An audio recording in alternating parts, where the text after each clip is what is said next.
Je m'appelle Koumbel Kane, top modèle international. J'ai un master également en marketing communication des affaires. Et grâce au métier du mannequinat, j'ai eu à aller dans beaucoup de pays en Afrique et en Europe.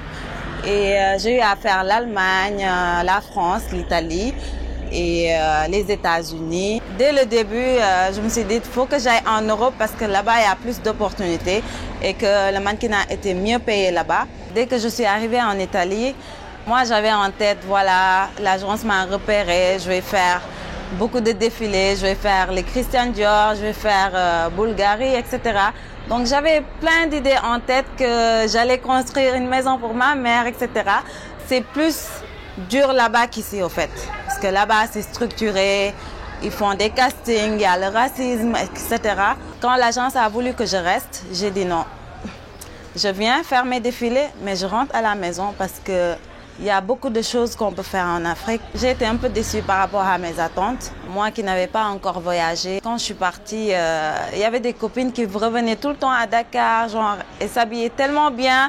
Je me disais, ah, elles ont réussi dans ma tête. Donc moi aussi, il faudra que j'aille pour réussir. Dès que tu arrives là-bas et que tu les appelles, elles te disent, ben, je suis pas là, je suis loin, etc.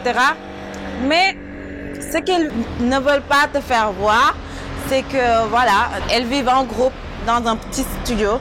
Chacune donne 10, 20 euros, 50. Elles ne veulent pas que les gens qui habitent ici voient leur situation là-bas parce qu'elles friment tout le temps quand elles reviennent en Afrique. Déjà, pour faire les démarches pour les visas, c'est tellement compliqué. Et les jeunes, ils ont tendance à emprunter les pirogues. À tous les ambassadeurs européens de diminuer leur nombre de refus parce que c'est pas tous les Africains qui veulent partir et rester. Il y en a qui ont envie de juste partir étudier ou pour mieux se former ou pour juste regarder par curiosité. Pourquoi les Européens ils veulent pas que les Africains viennent là-bas? Eux-mêmes dans leur tête, ils se disent que les Africains ils gênent. Mais eux, ils se déplacent pour venir en Afrique parce qu'ils se disent qu'il y a beaucoup d'opportunités et que là-bas, ils payent des impôts très chers. Ils viennent ici avec le peu de choses qu'ils ont des maisons avec piscine, etc. Alors que là-bas, pour avoir une maison avec piscine, il faut travailler 40, 50 ans. Les Africains, ils ne savent pas les opportunités qu'ils ont en Afrique. Tu diras à quelqu'un d'aller vendre des fruits, il va dire « Non, j'ai eu un master, je ne peux pas aller vendre des fruits. » Alors que là-bas, tu ramasses les poubelles à 5 heures du matin.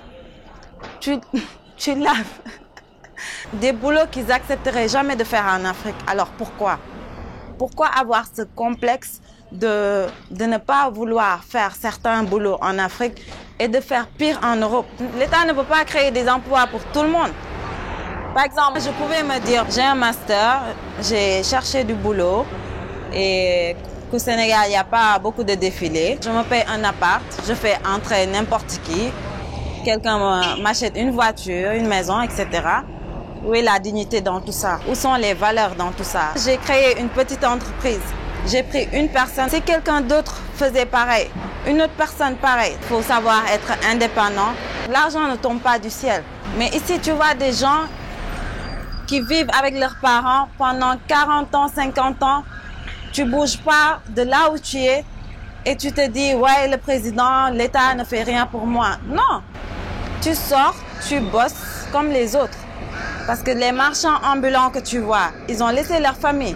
Donc ces gens-là, quand quelqu'un les voit, tu as envie de les aider. Parce qu'ils s'aident eux-mêmes. Dire que voilà, on ne m'aide pas, mon frère a de l'argent, ma mère a de l'argent. Non, que ça soit en Europe ou en Afrique, les opportunités, il y en a. Parce que parfois, on voit beaucoup de modou, comme on dit, qui mentent aux gens qui sont ici en Afrique en disant, voilà, ma copine, moi, je suis cadre dans une entreprise alors que tu travailles au restaurant clandestinement. Ils mentent à leurs amis en revenant ici bien sapés, en disant, voilà, il faudra que toi aussi tu partes en Europe parce qu'en Europe, il y a des opportunités, il y a de l'argent, tu te fais de l'argent facilement. Alors que c'est pas le cas. Moi-même, dans ma tête, avant de partir, je me disais, ouais, dès que j'ai une agence là-bas, je vais devenir comme une Naomi Campbell. Quand je suis partie, au fait, je regardais, je me disais, mais ce que je voyais dans les films ou que mes copines me racontaient, je les vois pas parce que tout le temps ils te montrent des filles qui sont jolies, bien sapées, etc. Alors que là-bas, ils n'ont pas le temps. Tu vois une blanche ou un blanc qui s'habille toute la semaine pareillement ou qui vont bouffer dans les poubelles, etc.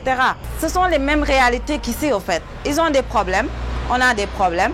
Ils ont des opportunités, on a des opportunités. Parce que les Européens eux-mêmes, ils laissent l'Europe pour revenir en Afrique pour travailler. Si eux, ils font ça, pourquoi nous tous, on va aller en Europe? Qu'est-ce qu'on va aller faire là-bas? Faut être belle comme tu es, te battre pour ce que tu es, sans compter sur personne. Ne te dis pas que je suis belle, que je peux avoir un homme riche.